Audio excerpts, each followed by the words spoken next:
আলী বলতে হুজুর আজ থেকে যদি আমি নামাজ না পড়ি তারপরেও কি জান্নাতি? আল্লাহ রাসূল কিছুক্ষণ চুপ করে থাকলেন।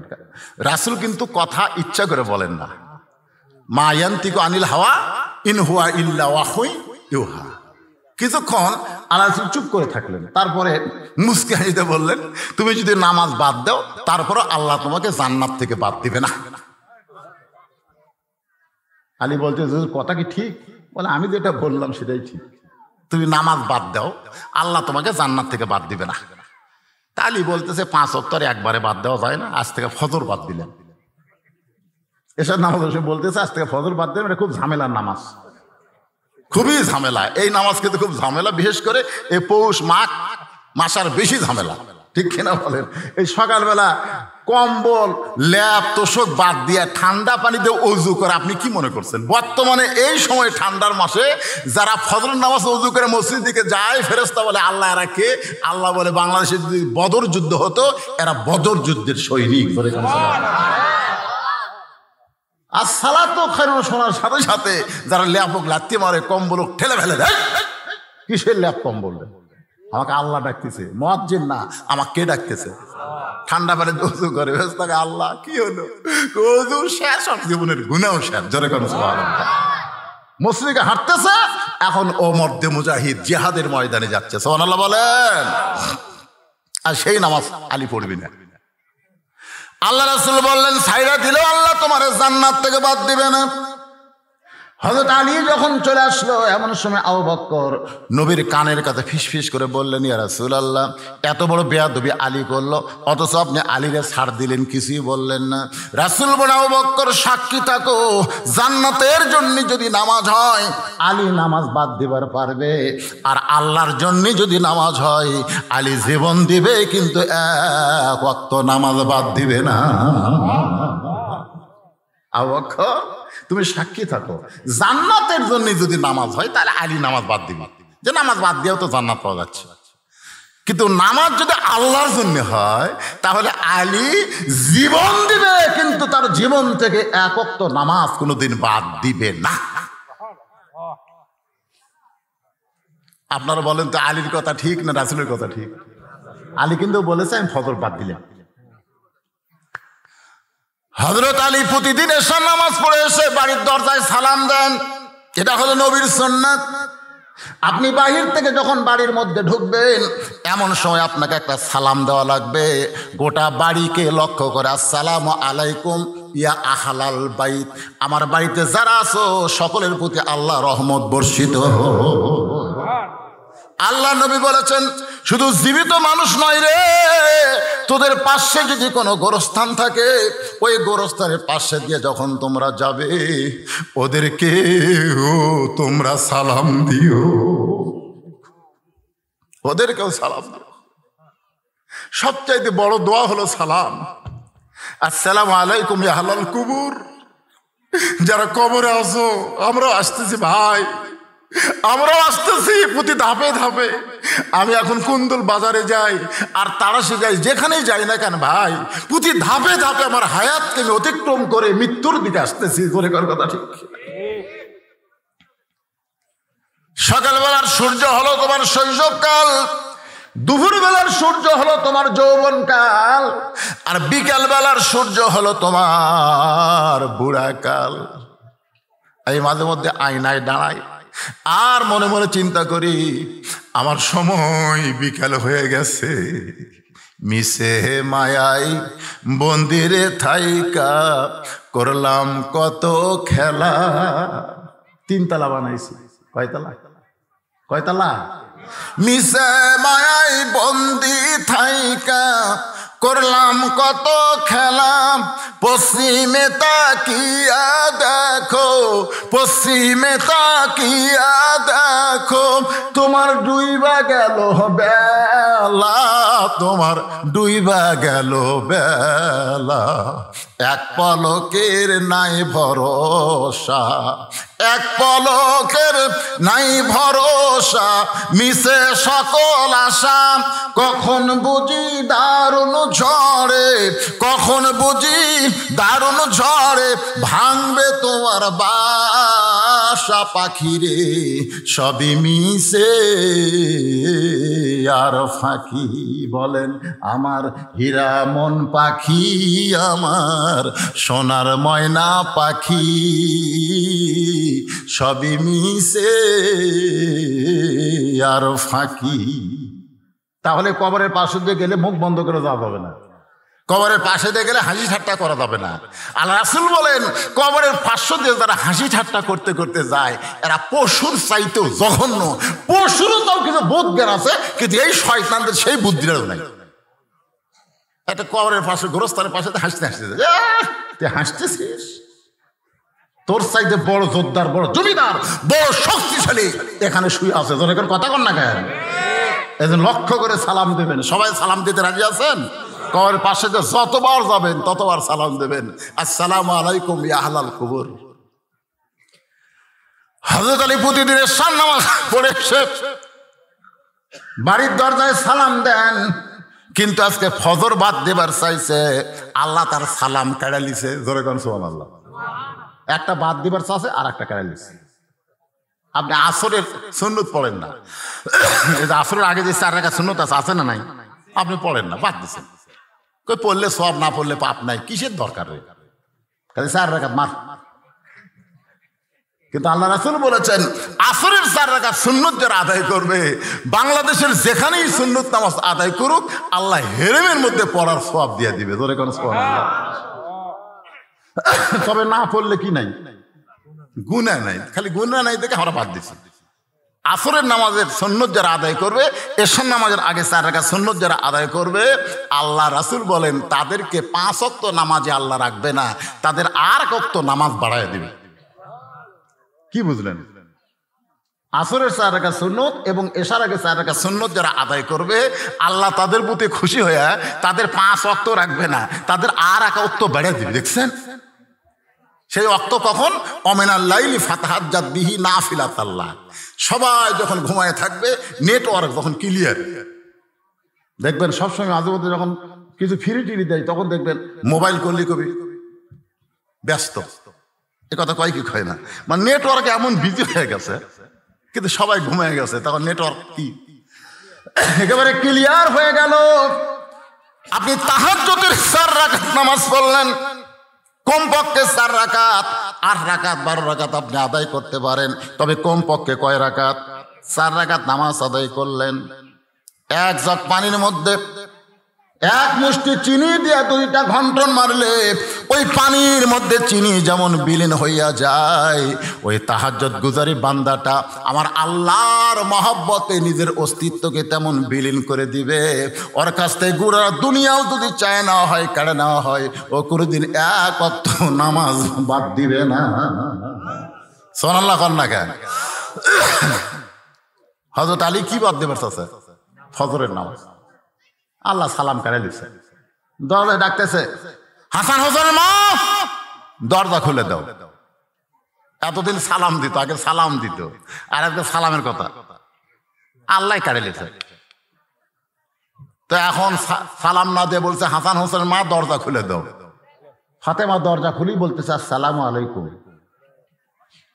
আলী বলতে তার মনে নাই রে, আসসালামু কবলাল কালাম, কোনো কথাবার্তা বলার আগে কি দেওয়া লাগবে?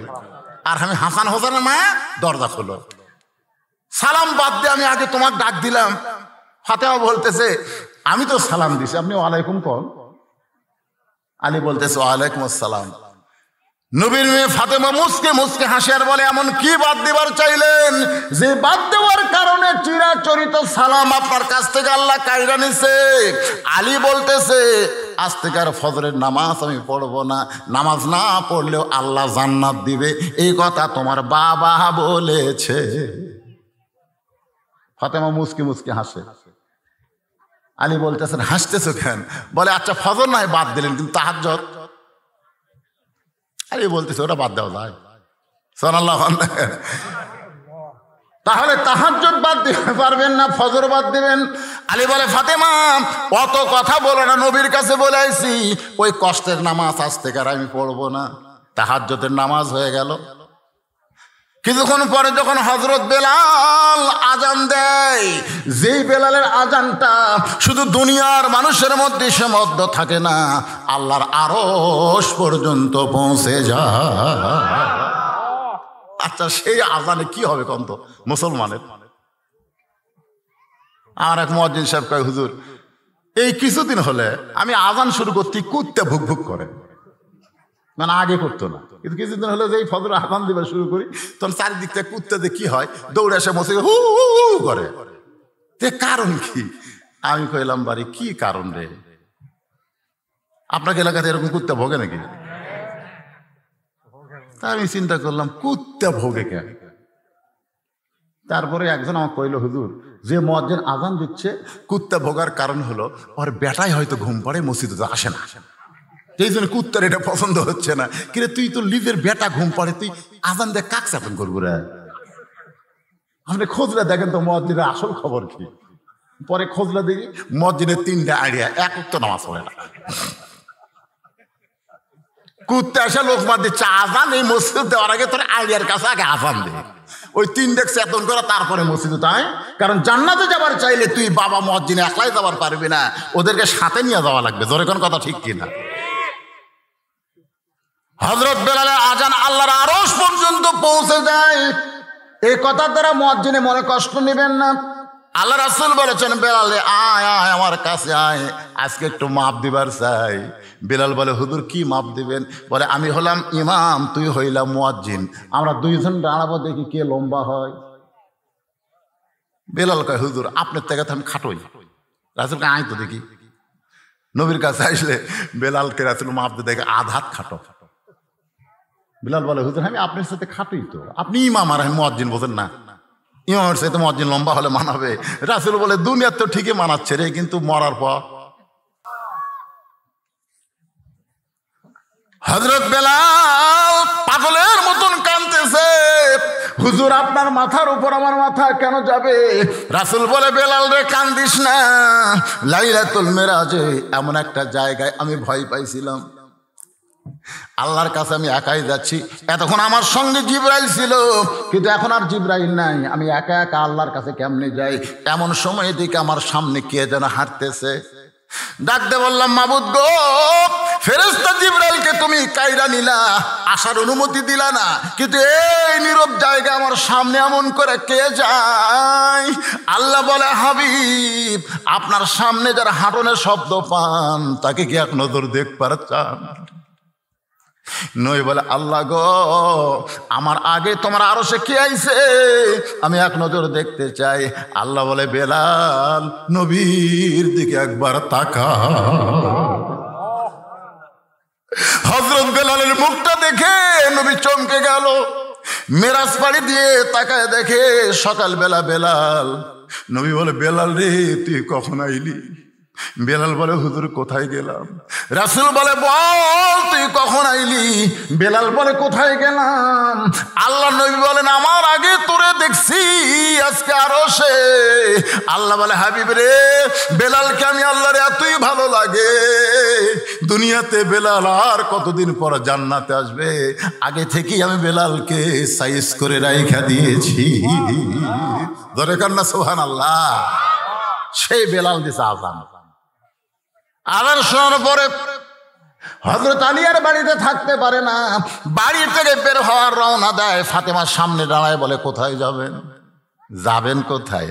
আলী বলতেছেন ফাতেমা এতদিন মসজিদের ভিতরে ঢুকে নামাজ পড়েছি, আজকে মসজিদের বাহির থেকে নামাজির দৃশ্য একটু দেখবার চাই। এতদিন ভিতরে ঢুকে পড়ছি তো আজকে বাইরে থেকে একটু দেখবার চাই, দেখি নামাজের সাইজ কিরকম। এটা কিন্তু ভিতরে ঢুকলে বোঝা যাবে না, বাইরে থাকলে বোঝা যাবে, ঠিক না? বাহিরে থাকলে বোঝা যায়, ভিতরে ঢুকলে বোঝা যাবে। তাই আপনি ভিতরে ঢুকে দেখেন আওয়ামী লীগ নেই, বিএনপি নেই, জামাত নেই, জাতীয় পার্টি নেই। আমি বাইরে থেকে দেখতেছি ওরা 3 জন ভিতরে, এটা ভিতরে ঢুকলে বাইরে থেকে দেখছি 3 জন। টাইম হয়ে গেছে আসরের, কিন্তু হুজুর নেই। বেকায়দা, হুজুর ছাড়া এখন সামনে কে যায়? তিনজনের মধ্যে একজন আমার এলাকার তো আওয়ামী লীগ করে, একজন জামাত ইসলাম, একজন বিএনপি। তখন জামাত ইসলাম বলতেছে আওয়ামী লীগ, ভাই তোর দল ক্ষমতা আছে, তুই সামনে যা। আওয়ামী লীগ বলতে তো পাগলামি করিস, এই মাঝে মধ্যে নামাজ পড়ি রে, কোনোদিন পড়াবার পারি না। তো বলতেছে তাহলে বিএনপি ভাই তুই যা, কাহে খুব পারলে আকামত পারি রে, কিন্তু ওই জায়গাত খাড়া হইনি। বলে আমি জামাত ইসলাম করি বারে, এখন তার ইমতি করবি কে? বলে এখন তুই সামনে যা, তুই হলো অলরাউন্ডার সব জায়গা ধরে কোনো। জামাত ইসলাম সামনে গিয়ে বলতেছে নিয়ত করার সময় কি করবা? আমি কিন্তু বেড়াতে গেলে শুনতেছি একতে দেয় তো বিহাজাল ইমাম কবা না, একতে দেয় তো বিহাজাল রাজাকার কবা, কোনটা কবা? তখন আওয়ামী লীগের নেতা বলতে এই ফাজলাম করিস, আমি আওয়ামী লীগ কই বিএনপি তুই জামাত, এটা হলো বাইরের কথা, ভিতরের কথা হলো আমরা তিন ভাই একসঙ্গে জামাত করতে চাই। ধরে কোন সুবহানাল্লাহ। এখন ভিতর আর বাইরে তফাৎ আছে না নাই? আমি বাইরে থেকে কি দেখলাম, ওরা তিন ভাই, খালি বাইরে সেই 3 দল 14 দল 20 দল, খালি ভিতরে ঢুকে দেখেন কোনো দলাদলি, খালি ঢুকাই দেখেন উদখুলু ফিস সিলমি কাফা, খালি ঢুকে দেখেন। কিন্তু আমরা ঢুকতেই পারলাম না। ফাতেমা মুসকে মুসকে হাসে। আলী বলে হাসতেছ কারণ কি? বলে এতদিন যেই ব্যক্তি ভিতরে ঢুকে নামাজ পড়েছে সেই ব্যক্তি বাহিরে থাকতে পারবে না। খামাখা আপনি পড়বেনই না, যখন দেখার কি দরকার? আজান দিল রে, আজান শোনার পরে শুয়ে থাকা যায়, নামাজ না হয় না পড়া যায়, এই শুয়ে থাকা যাবে। ফাতেমা জানে, সব জানে, সুবহানাল্লাহ। কারণ স্বামীর চরিত্র সবচাইতে বেশি জানে কে? এই জন্য বাংলাদেশের কোনো পীরের বউ মুরিদ হয় না। আপনারা দেখবেন যারা পীরগিরি করতেছে এরকে বউ কিন্তু মুরিদ হয় না, কারণ পীরের বউ জানে আমার স্বামীর মতন লুচ্চা কেউ নেই। আমি 3টা জিনিস খুব খেয়াল করে দেখছি। একটা হলো ডাক্তারের বউ কোনোদিন সিজার করে না, কারণ ডাক্তারও করবার দেয় না, কারণ সিজার করলে মায়েরও ক্ষতি, বাচ্চারও ক্ষতি। এই যে বড় বড় ডাক্তার যারা আপনাকে এমপি সাহেব করে দেখবেন, তারা একটা বাচ্চা সিজার করা হয় না। বাংলাদেশে কোনো মৌলবীর বাড়িতে কিন্তু জীবনে মিলাদ হয় না, আপনার খেয়াল করে দেখবেন। ওরা জানে মিলাদ একটা ফাও জিনিস, খামাখাটে খরচ করে লাভ কি, ওরা পরের বাড়িতে পড়ায়, নিজের বাড়িতে হয় না। আর একটা ব্যাপার হলো পীরের বউ কোনোদিন মুরিদ হয় না, কারণ বউ জানে আমার স্বামী 1 নম্বর লুচ্চা, মাঝে মধ্যে মুরিদের বইয়ের দিকে তাকায়। তাহলে কয়টা কথা বললাম? কথা কর না, কেন খালি হাসলে হবে? অরিজিনাল কথা। কিন্তু সর্বপ্রথম আল্লাহর নবীর কাছে যিনি কলেমা পড়েছেন তিনি কিন্তু নবীর বিবি। ধরে কাল সুবহানাল্লাহ। পীরের বউ মুরিদ হয় না, কিন্তু নবীর বউ সর্বপ্রথম নবী বলে স্বীকার করে।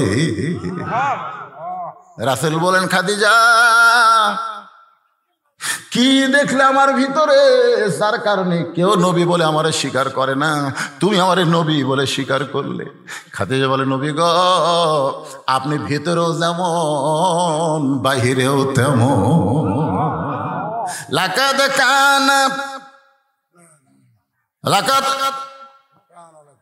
লাকাদ কানা লাকুম ফি রাসূলিল্লাহি উসওয়াতুন হাসানা। জোরে কান সুবহানাল্লাহ। আমরা হুজুরেরা বাইরে হুজুর, ভিতরে কিন্তু হুজুর হতে পারিনি। আমি নিজের কথাই বলতেছি, কিন্তু আল্লাহ রাসূল বাহিরেও যা ভিতরেও তাই। নবীর ঘরের কথাও যদি প্রকাশ করে সেটাও আমাদের জন্য ইবাদত। জোরে কান সুবহানাল্লাহ। ঘরের কথাও যদি বইয়েরা বলে যা আমার নবী এইরকম, ওটাও ইবাদত। কারণ নবী যা কিছু করছেন সমস্ত কিছু করাই আমাদের জন্য সুন্নাত। জোরে কান সুবহানাল্লাহ। তাহলে কি বুঝলেন? সর্বপ্রথম নবীর হাতে যদি কলেমা পড়েছে তার নাম কি?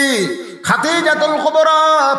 আল্লাহ কোরআনে বলেছেন, ওয়া ইন্নাকা লাআলা খুলুকিন আযীম। তাহলে স্বামীর সবচেয়ে বেশি চেনে কে? তার বিবি। জোরে কান কে চেনে? সেই বিবির কাছে হুজুর হবার চাও? একটু মনোযোগ দিয়ে শুনবেন। হযরত আলী মসজিদের বাহির থেকে নামাজের দৃশ্যটা দেখতে চায়, এমন সময় দেখতে পায় মসজিদের বারান্দায় আবু যর গিফারি ফজরের 2 রাকাত সুন্নত নামাজ আদায় করতেছে। ফজরের আগে কয় রাকাত সুন্নত? এই 2 রাকাত সুন্নতের দাম আল্লাহ রাসূল বললেন আসমান এবং জমিন বিক্রি করলেও ফজরের 2 রাকাত সুন্নতের দাম দেওয়া যাবে না। তাহলে ফজরের আগে, ফরজের আগে 2 রাকাত সুন্নতের এত দাম, তাহলে ফরজের 2 রাকাতের ফরজের কি দাম? ফজরের 2 রাকাত ফরজের দাম আছে না? জোরে করা আর সেটা বাদ দিয়ে খালি ঘুম পাড়ে। আপনাদের গ্রামের মসজিদের মুয়াজ্জিন সাহেব এখানে আছে? কোথায় সে? মুরব্বী বাবা, ফজরের খবর কি? ভালো, আলহামদুলিল্লাহ। আসলে কোন গ্রামে কেমন খবর ফজরের লিলি বোঝা যাবে। আবু যর গিফারি নামাজ পড়তেছে সুন্নত, এমন সময় হযরত আলী আবু যর গিফারের দিকে তাকাইছে। আবু যর গিফারের দিকে তাকাইছে, কি তাকান? এইরকম না, রাসূল বলেছেন ইত্তাকু ফিরাসাতাল মুমিনিনা ফাইন্নাহু ইয়ানজুরু বিনুরিল্লাহ।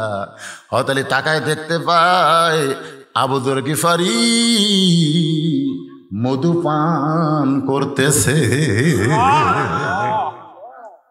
এই জন্যে আল্লাহ রাসূল বলে তোরা নামাজ নিয়ে কবরে যা, 1 নম্বরের কোনো টেনশন করা লাগবে না। যখনই মুনকির নাকির বলবে মান রব্বুকা, তোমার রবকে, তখন আপনাকে বলা লাগবে না, আপনার নামাজ খাড়া হবে, আপনি ঘুমের মধ্যে থাকবেন। নামাজ খাড়ায় বলবে এই মুনকির নাকির এই কাকে রব সম্পর্কে প্রশ্ন করিস? এই যাই শুয়ে আছে, তা আমি কি? আপনি কে? নামাজ। এমন ঘুম দেওয়া দিছে, ডাকিস না, যা করা লাগে আমাকে কর। তো বলতেছে মান রব্বুকা, কে রে পাগলা? এই এসে ঘুম পাড়তেছে, সারা জীবনে কয় ওয়াক্ত নামাজ পড়ছে হিসাব জানিস? মনকে না কেউ আমরা হিসাব কি হবে জানবো? তো জানিস না তো ধরছিস কেন? কয় রাকাত নামাজ পড়ছে জানিস? ওয়াক্তই জানি না, রাকাত তাহলে কেমনে জানবো? প্রত্যেক রাকাতে যে কইছে আলহামদুলিল্লাহি রাব্বিল আলামিন সেটা জানিস? রুকুতে গিয়ে বলছে সুবহান রাব্বিল আযীম সেটা জানিস? সেজদাত গিয়ে বলছে সুবহান রাব্বিল আলা সেটা বুঝিস? যাই দুনিয়ার জীবনে এতবার রব রব রব রব করে কবরের মধ্যে একটু ঘুম পাড়তেছে, তা আবার ডিস্টার্ব করিস কেন?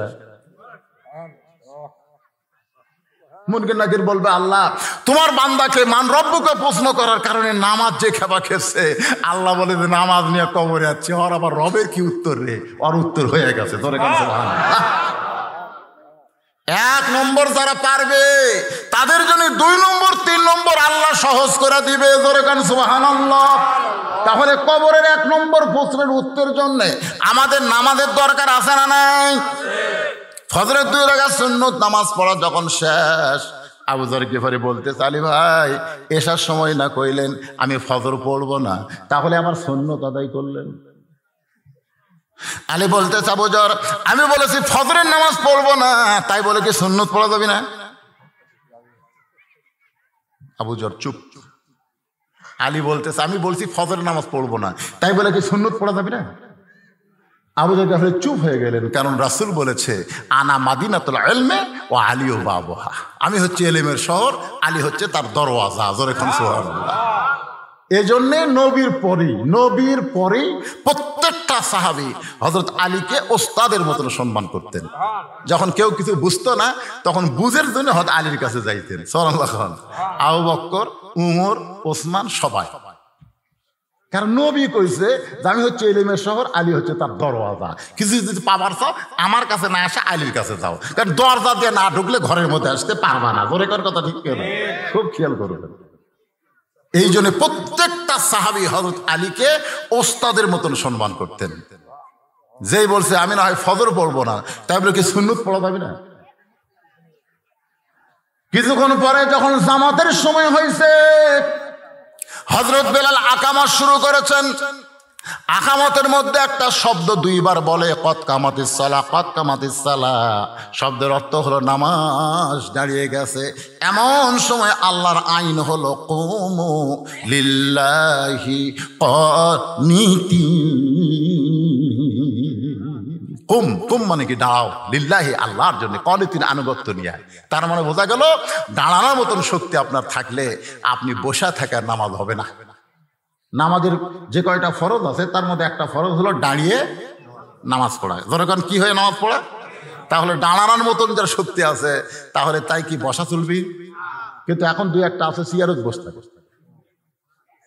আছে না নাই? আপনাকে হয়তো এখানে নাই, ওই দেখবেন গোটা হাট বাজার করতেছে ব্যাগ লিয়া, ভ্যানের 10 টাকা দিবে না দেখে 2 কিলো হাঁটতেছে, কিন্তু মসজিদে ঢুকাই সিয়ার খুঁজতেছে।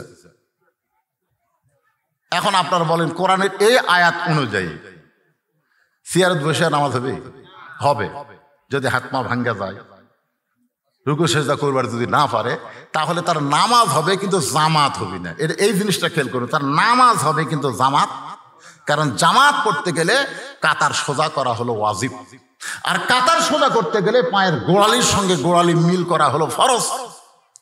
আগালি মিল করলে হবে না, গোড়ালি মিল করা লাগবে। এখন গোড়ালি যদি মিল করবার চান, আপনি সিয়ারত বসলে আপনার পায়ের গোড়ালি কোথায় গেল? তাহলে আপনার তো কাতার সোজা হচ্ছে না। তাহলে ওই সিয়ার বসা মানুষকে মসজিদে নামাজ পড়তে দিবেন একেবারে সবার শেষে। তুই যখন সিয়ারে তুই বসবি, তুই শেষে যা, তুই আমাদের কাতার ছাড়া। ধরে কেন কি ছাড়া? কথা কয় না কেন? কি ছাড়া? তুই আমাদের কাতার ছাড়া। যেই মাত্র কতকামাতি সালা কতকাতি সালা বলেছে কে? হযরত বেলালের আকামতের ভিতরে সঙ্গে সঙ্গে আলীকে কোরআন বলতে তো কম কম বসে আছিস কেন? তুই ফজর পড়বো না, বাড়ি থাক, ফাতেমার সাথে থাক। তুই মসজিদের মধ্যে ঢুকে সুন্নত পড়ে বসে আছিস, দাঁড়া লিল্লাহি, আল্লাহর জন্য। সুবহানাল্লাহ, আল্লাহর জন্য খাড়া হ। খালি দাঁড়ালে হবে না, আনুগত্য নিয়ে দাঁড়া। হযরত আলী খুব জোরে সরে সামনে কাতারে গিয়া দেখে জায়গা নাই, আবু বকর আর উমরের মাঝখানে এভাবে হাত ঢুকাইয়া দিয়া এরকম একটা চাড়া মারছে। আকবার আছে, আল্লাহু আকবার। হযরে পড়বি না, কোন কাতারত গেছে? আমার এমন জায়গার ডান আছে যে ডান পাশে আবু বকর, বাম পাশে উমর। জোরে কোন সুবহানাল্লাহ। ফজরের নামাজ শেষ, ফজরের নামাজ শেষ। আজকের বিষয় হলো ফাদখুলি ফি ইবাদি ওয়াদখুলি জান্নাতি। আর ইবাদত করতে গেলে 1 নম্বর ইবাদতের নাম কি? আরো জোরে বলেন। বাংলাদেশে নামাজ না থাকার কারণে আজকে আমাদের সমাজের অবস্থা এমন হলো, দেখবেন 5 ওয়াক্ত নামাজ যে মহিলা পড়ে ও কোনোদিন বেপর্দা হয় না, কারণ নামাজে ওকে পর্দা শিখায়। আপনি যেমন তেমন কাপড়ে কিন্তু নামাজ পড়লে হবে না। মেয়েরা দেখবেন যখন বাড়িতে নামাজ পড়ে তখন এত সুন্দর করে কাপড় গায়ে দেয়, ওই নামাজ 5 বার পড়ার পরে আল্লাহ তারে বুঝাই দিল, তুই এত সুন্দর করে যখন নামাজ পড়িস, আল্লাহর সঙ্গে দেখা করতে চাস, তাহলে জনগণের সঙ্গে পর্দা করি তোকে থাকতে হবে। আমার মা বোনেরা মনোযোগ দিয়ে শুনবেন। হযরত আলী সামনে কাতারে নামাজ যখন শেষ হয়ে গেল, সালাম ফিরানোর পরে নবী বললেন, আলী তুমি তো ফজরের নামাজ পড়বা না, তাহলে সামনে কাতারে কেন? আবু বকর খালি মুচকি মুচকি হাসতেছে। সুবহানাল্লাহ। আল্লাহ রাসূল এসার সময় কি কথা, নামাজ যদি জান্নাতের জন্য হয় আলী নামাজ বাদ দিবি, এটা আল্লাহর জন্য হলে ইন্না সলাতি, নামাজ কার জন্য? যদি আল্লাহর জন্য হয় আলীর জীবন যাবে, কিন্তু তার জীবন থেকে 1 ওয়াক্ত নামাজ কোনোদিন বাদ যাবে, এটা কিন্তু আবু বকর রাসূল কইছে। এখন আলীকে বলতেছে, আলী রে তুই না কইলি ফজরের নামাজ পড়বো না, তাহলে সামনে কাতারে খবর কি? আলী পাগলের মতন কান্দে। রাসূল বলে, আলী রে কান্দিস কেন? তুই কান্দার কারণ কি? আলী বলতেছে, নবী গো বহু চেষ্টা করলাম নামাজ বাদ দিব। রাসূল বলে, কেমনে দিবি? জিহাদের ময়দানে মুসলমানের বিজয় হলো, কিন্তু যিনি ময়দানের সেনাপতি তিনাকে খুঁজে পাওয়া যাচ্ছে না। ওই যুদ্ধের সেনাপতি হলেন হযরত আলী। জোরে কান সুবহানাল্লাহ। মুসলমানের বিজয়ের পর সেনাপতির মুখে নবী জিহাদের বিজয়ের খবর নিবে, কিন্তু সেনাপতি নাই। রাসূল বললেন, আমার আলী এখন কোন জায়গায়? তন্ন তন্ন করে খুঁজে দেখে ময়দানের ভিতরে, যুদ্ধের ময়দানের ভিতরে হযরত আলী সেজদার মধ্যে পড়ে আছে। সাহাবীরা এসে হযরত আলীর দিকে লক্ষ্য করে দেখে হযরত আলীর পিছে এমন একটা তীর ঢুকে গেছে। নবীর কাছে গিয়ে বলতেছে, রাসূলুল্লাহ আলীরে পাওয়া গেল। রাসূল বললেন, কোথায়? বলে, আল্লাহর কাছে। কারণ মানুষ যখন সেজদা দেয়, ওয়াক্তারিফ ওয়াসজুদ ওয়াক্তারিফ, আল্লাহর সব চাইতে নিকটে চলে যায়। আপনি যখন সেজদা দিবেন তখন আল্লাহর সবচেয়ে নিকটে চলে গেছেন। জোরে কর সুবহানাল্লাহ। হুজুর, আমরা লক্ষ্য করে দেখলাম আলীর পিঠে একটা তীর ঢুকেছে, ওই পিঠের মধ্যে তীরটা এখনো দেখা যায়। আমরা কি করব? আল্লাহ রাসূল বললেন, আলীরে কষ্ট দিস না, আলীরে কষ্ট দিস না, খবরদার তীরটা নিয়ে বের করবে না। কিতাবের মধ্যে আছে হযরত আলী যখন নামাজের মাঝখানে, এমন সময় দুজন সাহাবী জাবের আর হুযায়ফা, দুইজন সাহাবী, তাদেরকে রাসূল বললেন, তোরা জামাতে নামাজ পড়বি না, ওই তীর বের করার জন্য তোদের চেষ্টা করা লাগবে। নামাজের মধ্যে হযরত আলী তীর শলাকা ধরে টানে, আলী খালি লড়ে। যেই মাত্র সেজদায় গেছে, এমন সময় দুইজন সাহাবী ওই তীরটা পিঠ থেকে বের করার জন্যে, কারণ কাফেরেরা তীরের সঙ্গে বিষ মাখায়া এমন ভাবে মাইরা দিয়েছে, ওরা সামনে মারতে পারে নাই, পিছন দিক থেকে মারছে। কারণ আলীর সামনে যে আসে সে খতম হয়ে যায়। সুবহানাল্লাহ। তো ওরা কি করছে? পিছন দিক থেকে মারছে। এখন বিষ মাখা দিচ্ছে, গোস্ত জমাট হয়ে গেছে সিমেন্টের মতন। দুইজন সাহাবী পিঠের উপর দুই পাও দিছে, জানেন? পা দিয়ে এত জোরে টান মারছে, তীর শুধু বের হয় নাই, তীরের সঙ্গে গোস্ত পর্যন্ত ছিঁড়াইছে। নামাজ শেষ করার পরে তীর আর গোস্তের টুকরা যখন নবীর কাছে জমা দেয়, নবী আমার তীরটাকে সামনে রেখে গোস্তের টুকরার উপরে ডান হাত এভাবে লাগায় দেয়। আলী কোথায় রে? হযরত আলী নবীর সামনে দাঁড়ায় বলে, লব্বাইক ইয়া রাসূলুল্লাহ, এই তো আপনার সামনে রয়েছে। রাসূল বলে, আলী রে, তোর পিঠ থেকে তীর বের হয়েছে, তুই কি জানিস? আলী বলতেছে, রাসূলুল্লাহ, এখন পর্যন্ত পিছনে হাত দেইনি, যদি হাত দেই তাহলে বুঝতে পারবো। রাসূল বলে, দিস না রে, পিছনে হাত দিস না, শুধু তোর তীর বের করেনি, ওরা তোর পিঠের গোস্ত পর্যন্ত ছিঁড়ে আনছে। আমি জানি আলী জানতে চায়, আলী রে, পিঠ থেকে তীর বের হলো, গোস্ত ছিঁড়াইলো, তুই তখন কোথায় ছিলি বল? তুই কি বলবি না? আজকে আমার সাহাবীর মধ্যে তুই কি বলবি না? কারণ আমি হলাম শহর আর তুই হলি দরওয়াজা। আলী বলতেছে, ইয়া রাসূলুল্লাহ, আপনি যখন বলতেছেন তাহলে শোনেন। আমি তখন কাবার ভিতরে ছিলাম, আবু বকর ওমর খালি মুখ সাওয়াসাই করে, আবু বকর ওমরের দিকে তাকায়, ওমর আবু বকরের দিকে তাকায়। কিন্তু নামাজ পড়ছি মসজিদ নববীতে, আর আলী বলতেছে কাবার ভিতরে ছিলাম। কাবা হলো মদিনা থেকে 430 কিলো দূরে, সেই কাবার মধ্যে আলী কেমনে গেল? আল্লাহ নবী বললেন, সমস্ত সাহাবীরা জবান বন্ধ করো, জোরে কান সুবহানাল্লাহ। আমি আলীর কাছ থেকে জানতে চাই, আলী রে, তুই নামাজ পড়লি মসজিদ নববীতে, তুই কাবার মধ্যে কেমনে গেলি? আলী বলতেছে, ইয়া রাসূলুল্লাহ, আমি যখন নামাজের নিয়ত করলাম, নিয়ত করার পরে, নিয়ত মানে কি? নয়তন উসাল্লি লিল্লাহি তাআলা, এইটা কিন্তু নিয়ত না। আপনি আল্লাহু আকবার বলে হাত বাঁধবেন, এটাই হলো নিয়ত। নিয়ত পড়া লাগবে না, নিয়ত করা লাগবে। আপনারা বলেন তো, নিয়ত পড়া না করা? আমি আর আমার ভাই দুইজনে একসাথে গেছে নামাজ পড়বার। ওই যায় নয়তন উসাল্লি লিল্লাহি তাআলা 4 রাকাতে সালাতুল আসর করতে ইমাম সাহেব রুকুর থেকে সেজদায় গেছে, একই সাথে ঢুকে আমি 4 রাকাতে পানো, ওই 1 রাকাত মিস করলাম। আমি বললাম, কে ভাই, আমার 4 রাকাতে হলো, তোর 1 রাকাত মিস হলো, এই শালা নিয়ত বারে এ করবার, যত পাড়াপাড়ি করি ততই ভুল হয়। আর বাগতে রাকাতাই হয়ে যায়, এই ভুল শোধরাতে 1 রাকাতে যায়। তাই আমি বললাম, ভাই তোর নিয়ত কখন হতে তুই জানিস? আমি তো তা জানি না।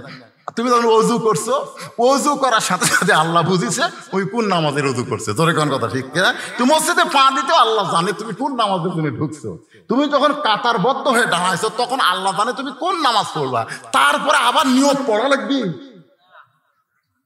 অজু করতেই তোমার নিয়ত হয়ে গেছে। তো নিয়ত করার পর আমি তাকায় দেখি, একটু মনোযোগ দিয়ে শুনবেন, এই ভ্যান দেখবেন, বিরক্ত হচ্ছেন? এই মাহফিলে কোন আদায় আছে? কোন আছে?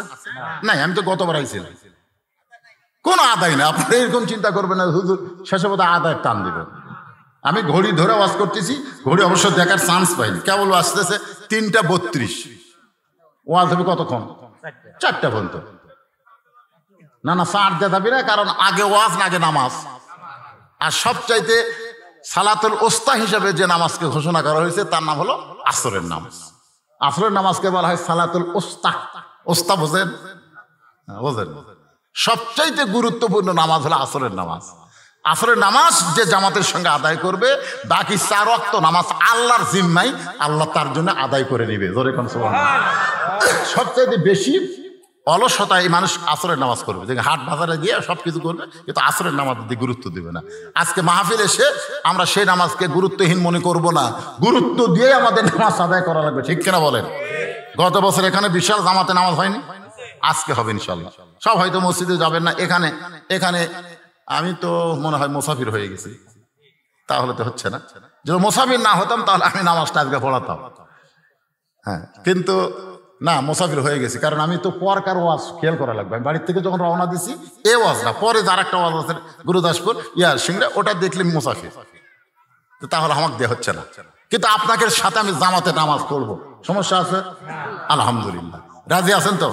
কারা কারা রাজি? আল্লাহ খাদ দেখা তো দেখি। লিল্লাহে কোনো টেনশন করেন না। আজকে জীবনে দেখেন নামাজ পড়ার, নামাজ ধরা, যে নামাজ মানুষকে সব পাপ থেকে হেফাজত করবে, নামাজই পারে মানুষকে। আল্লাহ কয় নামাজের জোরে ফায়েশা কাজ যাবে দূরে, পাক কোরআনে রয়ে আছে ঘোষণা।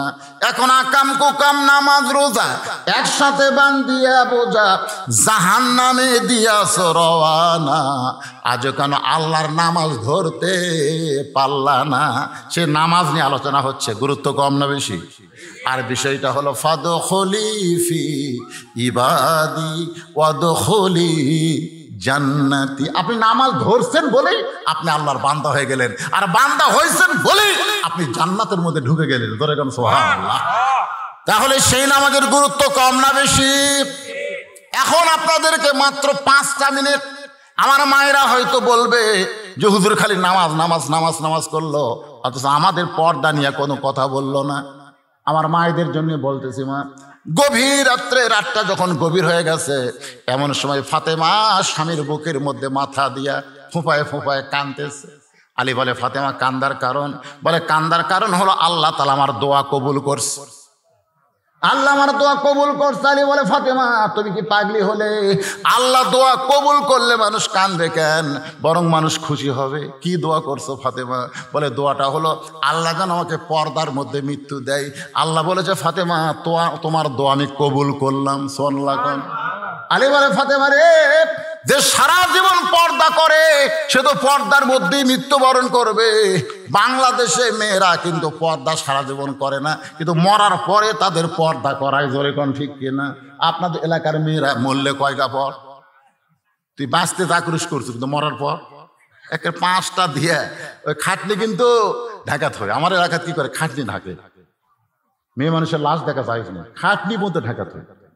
ফেরেশতারা ঘরে আর কয়, আল্লাহ ইবাসে থাকতে গোটা গ্রামের লোক এক দেখলো, আর মরার পরে লাশটাও খাটনি পর্যন্ত চাদর দিয়ে ঢাকলো। আল্লাহ কয়, ফেরেশতা, এই দেশের নাম হলো বাংলাদেশ রে।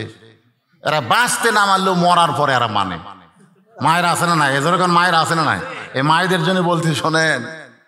ফাতেমা বলে, স্বামী আমার দোয়া আল্লাহ কবুল করেছে, কিন্তু আপনি কি জানেন আমার মৃত্যু কখন হবে?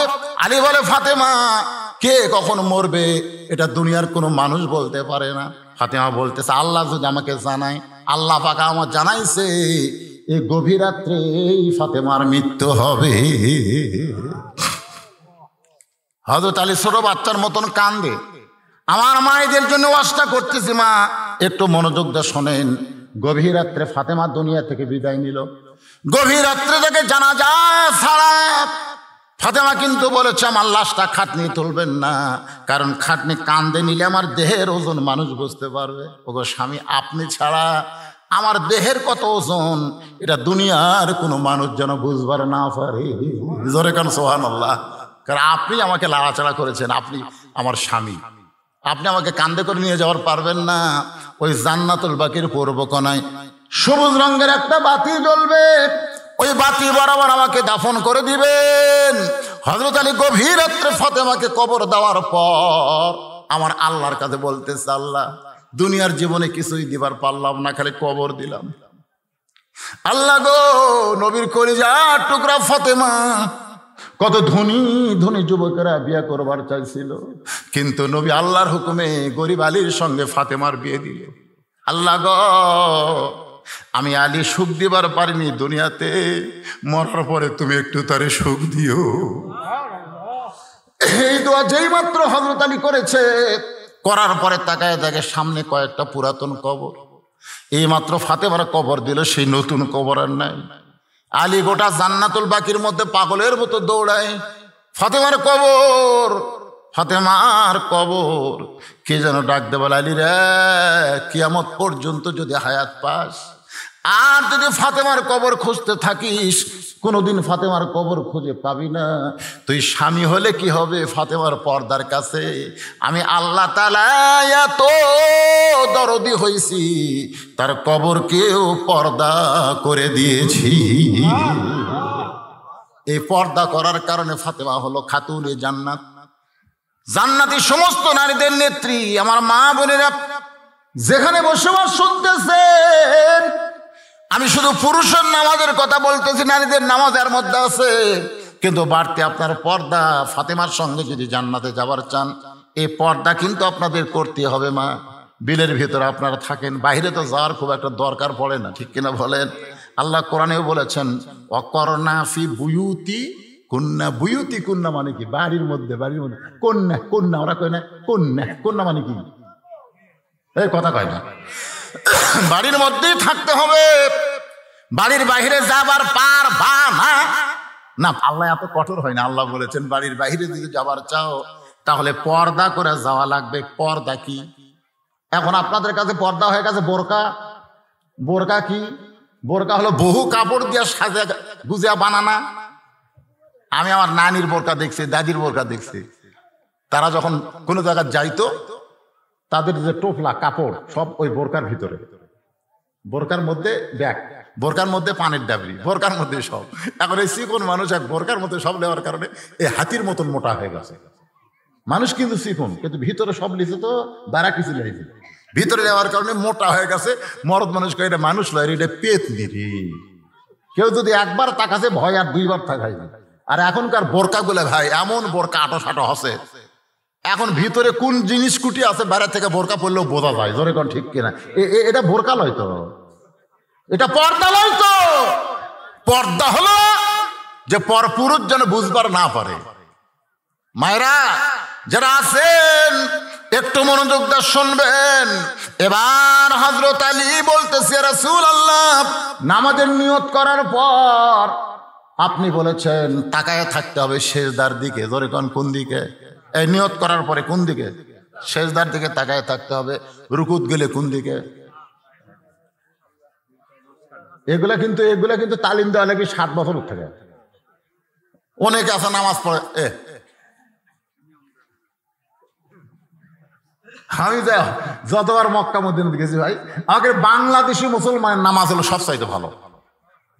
ওই সুদানি আফ্রিকানরা নামাজ পড়ে ঘাড় চুলকে, 2 হাতে ছাড় দিয়ে ঘাড় চুলকাচ্ছে, এ করতেছে।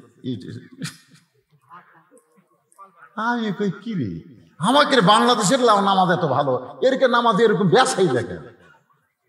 আমি ওটা বুঝতে পারলাম কাবার কাছে গিয়ে। কাবার কাছে গিয়ে দেখি ভাই গোটা কাবার মাত্র একটা দরজা, আর সেই দরজাটা বাংলাদেশের দিকে। ধরে করো সুবহানাল্লাহ। একটা ঘরে ঢুকপারে গেলে দরজা দিয়ে ঢোকা লাগে। আল্লাহর কি শান, সে দরজাটা বাংলাদেশের দিকে আল্লাহ ঘুরে দিয়েছে। তোরা এখানে নামাজ পড়বি না, তোদের নামাজ তোদেরকে কাবার ভিতর দিয়ে বাইতুল মামুর থেকে আল্লাহর আরশ পর্যন্ত পৌঁছে দিবে। তোদের নামাজ হবে আসসালাতু মিরাজুল মুমিনিন, তোদের নামাজ হবে মুমিনদের মেরাজ। জোরে করো সুবহানাল্লাহ। বাংলাদেশের লোকের নামাজ খুব ভালো, তারপরে 2-1টা বেসাইদা আছে না নাই? জোরে কোন আছে না নাই? কারণ ওদেরকে ছোটবেলায় ওদের বাপ মা শিখায়নি, তালিম দেয়নি। এখন থেকে তালিম দিবেন আপনাদের নাতিদেরকে, বাচ্চাদেরকে তালিম দিবেন। এখন হযরত আলী সেজদার দিকে তাকায় আছে। এই যে 2টা চোখ কোন দিকে? সেজদার দিকে। আলী বলতেছে, রাসূলুল্লাহ, আমি বহু চেষ্টা করলাম সেজদার দিকে তাকায় থাকবো, কিন্তু কে যেন আমার চোখের পাতা ভারী করে দিল। আমি তাকায় থেকে সেজদার দিকে, কিন্তু চোখের পাতা ভারী হয়ে গেছে। হুজুর, আমার চোখটা যখন বন্ধ হয় আমি তখন দেখতে পাই যেখানে সেজদা দিব সেইখানে আল্লাহর কাবা ঘর এসে দাঁড়িয়ে আছে। ওসমান গনি কয়, কে রে ওমর ভাই, আলী যে বলতেছে আমার চক্ষু যখন বন্ধ হয় আমি তখন দেখতে পাই, কিন্তু চোখ বন্ধ হলে দেখবি কেমন? দেখেন ওনারা কিন্তু দামি সাহাবী, 1 নম্বর 2 নম্বর 3 নম্বর, তার মধ্যে খুশখুশি শুরু হয়ে গেছে। কেন আসলে তো চাই, আলী বলতেছে আমার চক্ষু যখন বন্ধ হয় আমি তখন দেখতে পাই। এটা কোন চোখ? না না, আমরা ছোটবেলা পড়েছি একই চন্দ্র 2 পক্ষ 3 নিত্র, নিত্র মানে চোখ, চোখ হলো আসলে 3টা। মুসলমানের 2 চোখ হওয়ার কারণে মুসলমানেরা মার খাচ্ছে। 3 চোখ যখনই খুলবে তখন মুসলমান দুনিয়ার পাগল হবে না, আল্লাহর পাগল হবে। জোরে কর কথা, ঠিক কিনা? আলী বলতেছেন, ইয়া রাসূলুল্লাহ, আমি তখন দেখতে পাই আমার সেজদার জায়গায় আল্লাহর কাবা ঘর। আল্লাহর কাবা ঘর দেখে আমার চোখ দিয়ে দর দর করে পানি পড়তেছে। কাবার মালিক এখন ডাক দেয় বলে, আসলে নামাজ কার? জোরে বলেন কার? কাবার মালিক ডাক দেয় বলে, আলী রে, তোর নামাজের সাইজ ভালো, এই জন্য আমি আল্লাহ তাআলা দূরের কাবা সেজদায় দিলাম, তারপরে তুই কান্দিস কেন? আলী বলতেছে, আল্লাহ তুমি যখন আমার সঙ্গে কথা বলো আমার সাহস বাইরে গেল। মাবুদ, সেজদার জায়গায় কাবা দিয়া তুমি আলী রে খুশি করতে পারবা না? আল্লাহ বলে, আলী কেমনে খুশি হবি? বলে, আমি রে কাবার সেজদা দেই না, আমি আলী কোনদিন কাবায় সেজদা দেই না, আমি সেজদা দেই কাবার মালিক আল্লাহর কুদরতি পায়। তোমার 2টা পা আমার সেজদায় দাও, আমি তোমার পায়ে সেজদা দিয়া সুবহান রাব্বিল আলা বারবার বলতে চাই। তুমি উপরওয়ালা, আমি আলী হলাম সেজদাওয়ালা। আলী বলে, নবী গো, ওই আল্লাহর কুদরতি পায়ে সেজদায় আছি, ওই সময় আমার পিঠ থেকে তীর টেনে বের করছে, পিঠের গোশত ছিঁড়াইছে। আমার 7টা টুকরা করলেও আমি বুঝতে পারতাম না, কারণ নামাজ আমাকে আল্লাহর কাছে পৌঁছায় দেয়। আলী বলতেছে, ইয়া রাসূলুল্লাহ, বহু চেষ্টা করলাম ফজরের নামাজ পড়বো না, হুজুর বহু চেষ্টা করলাম আমি আজকে ফজরের নামাজ পড়বো না, কিন্তু আমি চেষ্টা করলে কি হবে? আমি নামাজ ছাড়বো, কিন্তু নামাজ আমাকে ছাড়বে না। বিশ্বাস যদি না হয়, একদিন এশার নামাজ না পড়ে আপনি বিছনায় ঘুমার যাবেন। বিশ্বাস যদি না হয়, এশার নামাজ পড়ে আপনি বিছনায় ঘুমাতে যাবেন, আমি যত বড়ই বাপের বেটা হন না কেন, আপনি কিন্তু ঘুমাতে পারবেন না যতক্ষণ এশার নামাজ না পড়বেন। ধরে কোন ঠিক কি না? এই 5 ওয়াক্ত নামাজের একদিন এশার না পড়ে ঘুমান না কেন? পারবেন না। তো তাহলে সেই নামাজকে আমরা ছাড়বো? আল্লাহ আমাদের সবাইকে, এই বিলের এই মানুষগুলোকে 5 ওয়াক্ত নামাজ ধরার তৌফিক দান করুক। সকলে বলেন আল্লাহুম্মা আমিন। আস্তাগফিরুল্লাহ। পরে এ ভাই, এই কোন লোকের উঠলে কেন? উঠলেন কেন? এখানেই নামাজ হবে তো, হাত তোলেননি আপনারা? মোনাজাতের পরে একটু সাথে সাথে নামাজ হবে না, একটু ওযু করার টাইম দেওয়া হবে, তারপরে আমরা এখানে নামাজ পড়ব। আল্লাহুম্মা আমিন। আল্লাহুম্মা আনতাস সালাম ওয়া মিনকাস সালাম, তাবারাকতা ইয়া যাল জালালি ওয়াল ইকরাম। আয় আল্লাহ তাআলা, তোমার কয়েকজন যুবক কষ্ট করে মেহনত করে হাজার হাজার টাকা খরচ করে আজকের এই ধাপ তেতুলিয়া ধাপ পাড়া জান্নাতের বাগান লাগাই দিয়েছে। তোমার হাজারো বান্দা বান্দি আজকের এই জান্নাতের বাগানে কোরআন হাদিসের আলোচনা শেষে আমি গুনাহগারের সঙ্গে রহমতের দরজায় ফকির হয়ে দোকানা হাত তুলেছে। মেহেরবানি করে আজকের মাহফিল আমাদের সকলের হেদায়েতের জন্য, নাজাতের জন্য, জান্নাতের জন্য কবুল করো। এই মাহফিলের শুরু থেকে শেষ পর্যন্ত যত আলোচনা হয়েছে আল্লাহ, এর মধ্যে যদি ত্রুটি হয়, ভুল হয়, মাফ করে দাও। এর যা হাদিয়া মঞ্জুর করো। সোনার মদিনায় নবী পাকের রওজা মোবারকে আল্লাহ তুমি কবুল করে নাও।